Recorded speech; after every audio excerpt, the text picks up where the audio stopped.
there's not a romantic element here, but there's a highly sexualized element, I thought. Hell yes.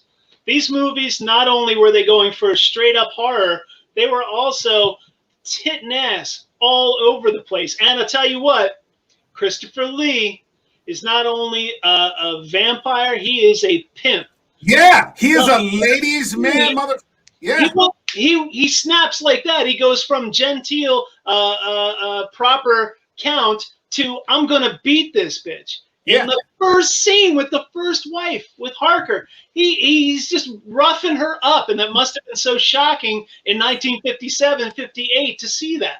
Not only that, but you're seeing cleavage. Yeah, you've got her in here, and she's only listed as Vampire Woman in the credits, but her real name, I did a little research, was Valerie Gaunt. Mm-hmm. And in this movie, she's about 25 years old.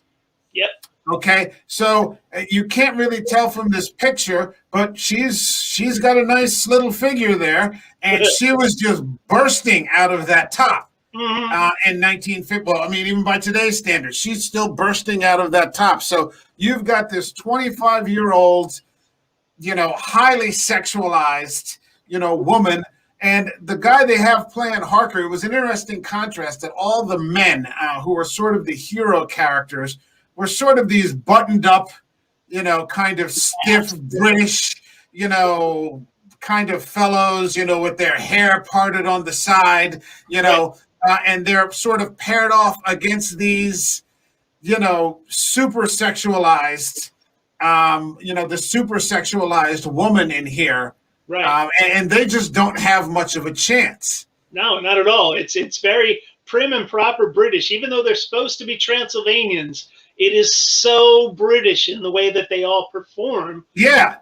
But having the women like this, it has the exotic of Eastern Europe. Well, it is the epitome of the femme fatale. Literal. It is the literal femme fatale. I mean, you're some buttoned down, Oxford educated, stiff, and this woman just comes and starts pawing on you, and she's dressed like that, and she's breathing real heavy, and her chest is just like bulging out of that thing. Nobody can stand up to that. And so it becomes the archetype. I think you're right, not only in how Dracula was portrayed, but in how the brides were portrayed. Yes, and every single movie that was almost like a Bond girl, yeah, new vampire wife. Well, every single time. Here's some photos of what we got in 1931 with Lugosi.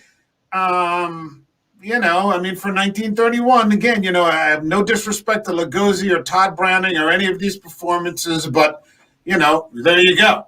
And they are sort of scary in a George Romero kind of way, like black and white George Romero, that sort of deep makeup-y kind of around the eyes kind of look. They look dead. Like flappers. Yeah, they look dead. Now, from there, you go to this.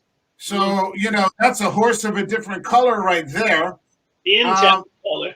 Yeah, and then, probably you start to get to around the 90s where you get to what Coppola did, where the women, you've got like a 25-year-old Monica Bellucci. Yes. Who just kind of rises out of the bed.